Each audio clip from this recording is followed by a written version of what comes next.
we have a video request from one of our friends, and he just got a recent job, and he is feeling like he doesn't belong to the group, to his co-workers. He's got nothing in common with them, nothing to talk about with. He feels like there is a mismatch in vibration, and he has to be with these people 40, probably even more, at least 40 hours a week. He has to spend more time with these people that he has absolutely nothing in common with, more than anybody else, more than his immediate family, more than his immediate friends. So it's such a predicament to find yourself in, which is, these are the people that I have the least in common with, and these are the people that I'm spending the most amount of time with. That's quite a predicament. It really is. I worked in a year in an office, and I was faced with the same situation. And it was frustrating, to say the least. So, you don't feel like you belong, you feel like you're alone, and you feel like you're the lone wolf, you don't belong. This is not your pack. There is awkwardness, okay? This is awkwardness, and it gets even more grandiose when you try to mask the awkwardness with fake politeness. Like, it's Monday morning. Hi, Bob, how you doing? I'm good. How was your weekend? Pretty good. How was yours? Pretty good. What'd you guys do? It's like you're trying to show interest when you don't really give a shit, and he doesn't give a shit, and we all know that his weekend was as boring as the last one, and will be just as boring as the next one, and you know that your weekend was just as boring as his. Let's be honest here. Let's face the facts. Okay? Let's face the facts. The people that are truly, genuinely enjoying their 9-to-5 lifestyle are far and few in between. They do exist. But they're far and few in between. You can find some of them in Silicon Valley. These people, these are passion projects and passion types of work. So you see, some people are very happy, and so that's not to discount that. But they're far and few in between. So we all know that, you try to mask it with fake politeness, and I'm interested in you, and you don't give a shit, and you have absolutely zero, nothing in common with this person, nothing to talk about. And so what do you do? What is the pragmatic approach to this? I personally always like to take things into action. What is the pragmatic solution here? Because as some kind of a spiritual speaker here, I'm supposed to say, well, you're supposed to see the God in them, and you're supposed to see consciousness in them, and you're supposed to be, nice, and you're supposed to see that, but we're all humans, and we're all doing this, and it's all one. We're all one. You're just God. I'm God. And it's all good. No. That's not pragmatic. That's true, but it isn't pragmatic. Okay, it is not pragmatic whatsoever.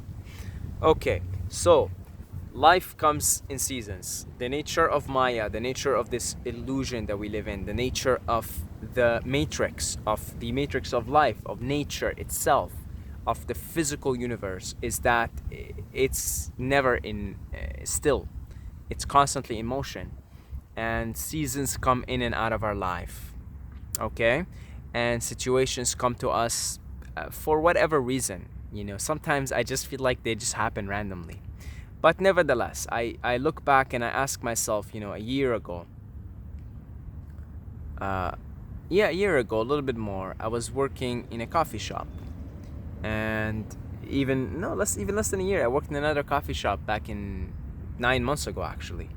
Yeah, 9 months ago. And then there's the other one a year and a bit before that. So I ask myself now, now that I know about teaching English online, and now that I'm doing it, I could have done it then, but I just didn't know about it. And sometimes I'm like, what if I knew about it right there and then, because there's a lot of unpleasantness in working in a coffee shop. Granted, I made the most of it, and yeah, okay, you know, I made friends and whatever, and it was good. It was good. But nevertheless, I would much, if I went back in time and I knew that this teaching children English online existed, I would have been probably a much more content and cheerful and happier human being overall. And I say human being, and I emphasize human being, because the soul is the soul. Like, it really doesn't give a shit. It doesn't give a shit what's happening. But a human being, and this is the human experience, and we're always trying to maximize our humanity. So, but I guess I didn't know, and I suppose that's everything that I have gone through was just supposed to happen the way it is. That there were certain things that happen in the workplace, such as me getting really pissed off at some customers, that showed me where my attachments are, and things like that. Okay, things of that nature. There was another situation where I really flipped out on one of my coworkers. Later on, she's an old lady, but she's grumpy. Nobody likes her. Later on, I found out that she has some kind of condition, and she's just like, and I felt compassion for her, and I gave her a hug, on the last day, and I apologized to her for flipping out on her like that. I mean, nobody likes her. She's grumpy, but nevertheless, there was things I learned along the way. Okay, so for me to go back and say, well, how much better life would have been if you had already found that you could do this. Well, that's beside the point, because the fact is I didn't know about it because I wasn't supposed to know about it. So, life comes in seasons. Nothing lasts. You're working right now. You just got this job, and from what you told me, that it's a really temporary job. It's a temporary type job. You're still in school. This is an internship. And so, well, here is the job now, right? This is the situation you're put in. This is what is. This is what is. Okay. You don't have to like it, but you can accept it. You don't have to like it. You don't have to pretend. You don't have to fake it. Don't fake it. That's inauthentic. Authenticity is being as you are every moment. That's what authenticity is. So if you're some kind of an evil murderer, and that's where you are in the cosmic game, and that's what you're doing, you're being authentic. That's an authentic expression, actually. Okay? It's terrible, but it's authentic. Authenticity is just being wherever you are in every moment. Okay? And I like to use extreme examples just to paint a picture for you that that's authenticity. Being where you are, who you are, expressing God, the divine, expressing itself as is. So you don't have to like it. You do not have to like it, okay? Don't fake it. Don't suppress your anger, your frustration, your feeling that you're lonely and you don't belong and you have nothing in common, and that dreadful feeling where you walk in Monday. I know, you walk in Monday morning and you're like, here we fucking go again. Now I have to ask everybody how was their Monday morning, and they have to ask me how was my weekend, and they have to ask me how was their weekend, and we have to exchange this fake formalities. I didn't like that. I never suppressed that frustration. I never will. And I still think it's complete horseshit, all this nonsense and all this. Oh my God, look at this. Look at it. Big ant. Big ant. What are you doing here? It's like it's a planet for the ant. You see, like, this is Planet Saeed, and it's exploring the planet. Anyway, I'm gonna have to get used to these bugs. I'm going to Thailand, and there's plenty of them. Okay, she got off. So, what I was saying is, you don't suppress it. You don't suppress the frustration. You don't suppress your feeling like you don't belong. You have to be authentic. So, still not pragmatic, Saeed. Give me the pragmatic stuff. You've been ranting for now 10 minutes. Give me the pragmatic stuff. What can I do? What's actually going to help me? Well, you're only working there for 4 months as far as I know.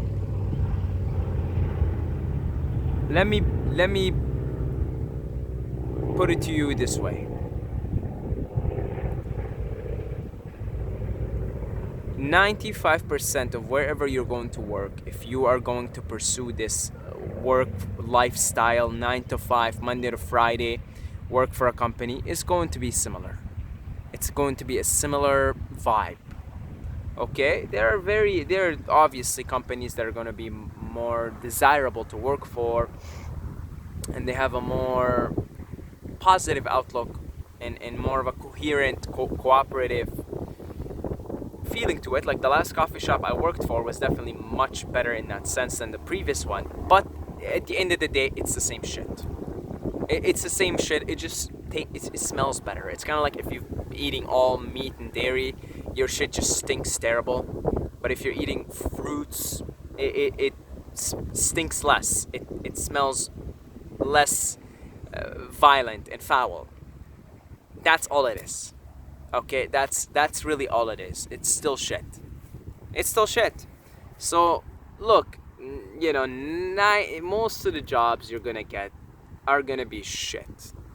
If you're going to actually get, you know, work for a corporation, and you're actually gonna do the 9 to 5, Monday to Friday. Yeah, it's some shit stinks less, but it's all shit at the end of the day.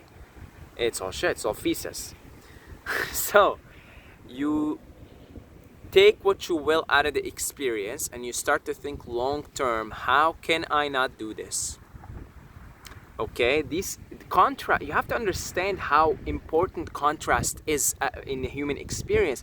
You have to understand that all of creation,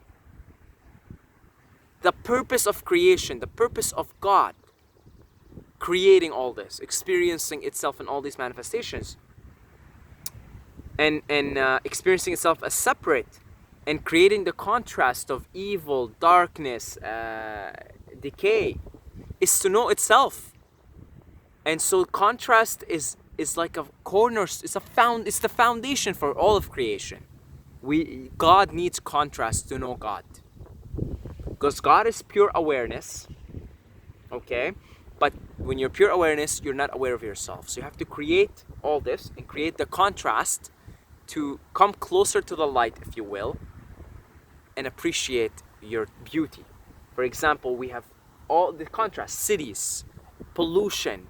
You know, like I was biking a few days ago, and I biked somewhere like outside the town, and I had to drive in like highways and bike in highways and bike in like really heavily trafficked areas. And when I actually got to the park, I had amazing appreciation for pure air, purity, and beauty. Because the city, it provides you with that other contrast, right?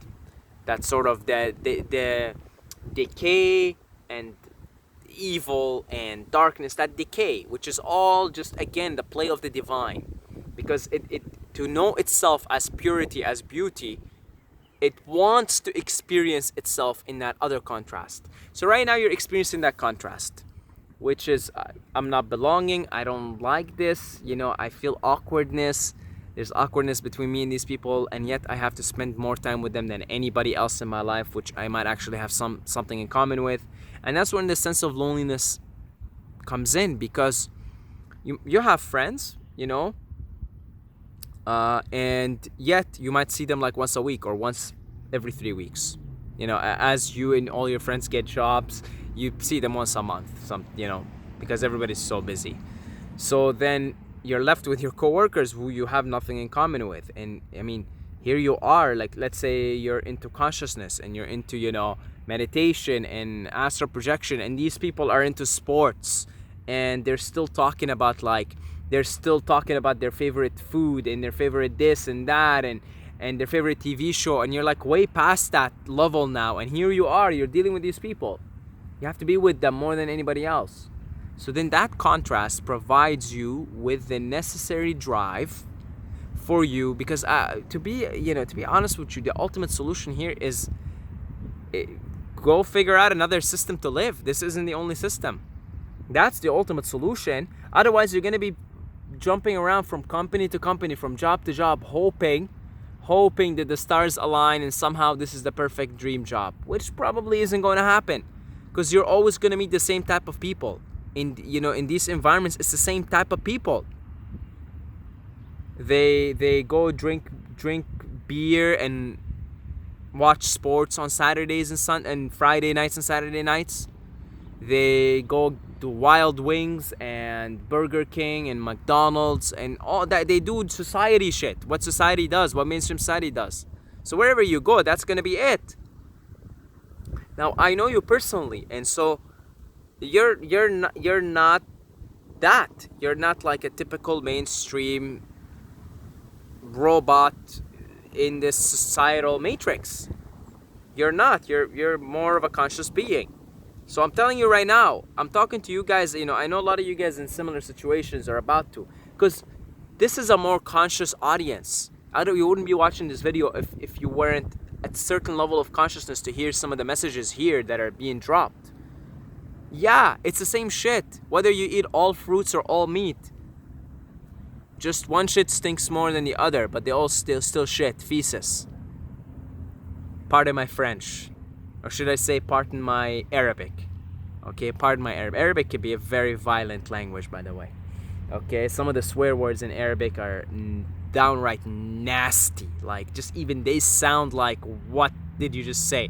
You just brought that word out of hell. So pardon my Arabic. So, yeah. That's the contrast for you, my friend. Figure something out. Start working on it right now. Terence McKenna has a beautiful saying. I'll paraphrase it. I haven't listened to Terence McKenna in so long. But he says something like, if you don't have a plan, you're going to become part of someone else's plan. Plain and simple. If you do not have a plan and you begin to work on it, these things take time. If you don't begin to work on it, if you don't have a plan, you begin in motion. You start to actually get things rolling, because things take time. This physical, dense matter reality, things take time in here. So if you don't have a plan, you're going to become part of someone else's plan. And right now, as far as I'm concerned, you're part of someone else's plan. But it's exactly the perfect experience you need here. Okay? And the other thing you could learn is, obviously, that goes without saying, compassion, kindness. I don't have to have anything in common with you as far as our human experience, but we could be kind and gentle with one another. Okay? And we don't have to fake it. Don't fake it, show kindness. Still be kind to these people. Okay, that's just a universal rule here. So that's your other thing. Just kindness. Learn kindness. How to be kind to people that you have nothing in common with. If you could be kind to people that you have nothing in common with, you're well on your way. Believe me, you're well on your way. Okay? Because if you're going to be mean to them because they're different than you, we've got ways to go. You've got ways to go. Okay, so that's about it. Thank you to all the Patreons for supporting this channel. You guys are absolutely fantastic, and you clearly see such value in what I offer in these videos that you actually decided to put your hard-earned money to support the channel. So I'm very, very grateful for you. And if you would like to pledge your support, you could start off just buying me like a cup of mushroom tea for $2 a month. Okay? And if you would like to go even more, you could go even more. And I also do consultations. And so there's two ways you could talk to me if you want to talk a one-on-one. You could go on Patreon. There's the $35 tier. If you sign up for it, we could talk on video. There's no time limit to it. We could talk once a month.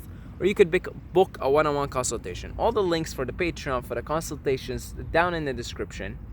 Okay? And the way I do the consultations is like no time limit on it, really. We just talk. We flow with the Tao. Okay? We can talk about anything, really. So, yeah, what else? Oh, yeah, if you want to contact me, you have any specific video requests like this one. Well, this one, I know the person. I always meet him synchronistically. It's hilarious how we meet. Like, we just meet randomly in the streets, like in the middle of nowhere. It's hilarious. If you'd like to send me a video request, you could do so down below in the contact as well. The link is there. So consultation, Patreon, contact me, all down in the description. And until next time, may the force be with you.